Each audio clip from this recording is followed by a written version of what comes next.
And watch my blade slice. May katana all three, parang basag yung Saint Ice. O Zoro pa rin. Kung sino rivals, sa lip merong katana, isa buhay finals. Dede. Pero ano, bias ba? Then I ask forgiveness kasi pwedeng may ban sa Saint Jehovah's Witness.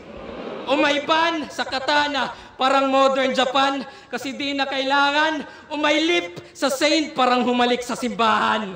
Pero kahit ano... Ganda, siguro na, hindi ko alam kung na-predict na ni GL kaya niya na gano'n na yung sulat niya or meron siyang iba't ibang mga nakahanda na sulat depende sa magiging senaryo ng ano na yan, ng semis ng isa buhay na yan. Pero yun, ang hirap gawin nun, yung iaano mo na lang, parang maghuhugot ka na lang ng mga ang dami mong nireserbang sulat tapos gagamitin mo depende dun sa kalalabasan ng ano na yan, ng gabi na yan. Ang hirap din nun. Props kay GL dun. O may lip sa Saint, parang humalik sa simbahan. Pero kahit anong uy, andyan ka pala. Sorry brother, di makarelate sa semis kasi laglag ng quarters.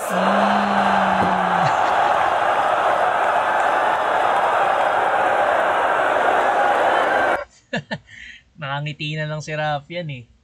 Minalit masyado si Rafian dito, boy. Grabe yun. Tinalo nga siya kasi ni ano, di ba, ni Slakwan. Oo! Tinalo nung Poseidon nagbuhat ng mundo. Ang bobo! Ako Poseidon, Manu Atlas, lahat mababanatan. Pati semi-finalist para bang naging kalaban. Old gods yung galawan, current gaganahan. Ito'y ultimate ni Zeus, lahat matatamaan.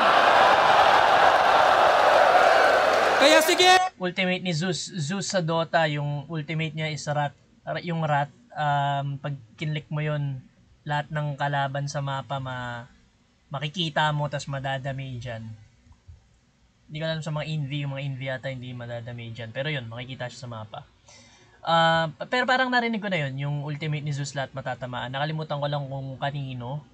Pero parang narinig ko na rin yun before eh. Lahat matatamaan.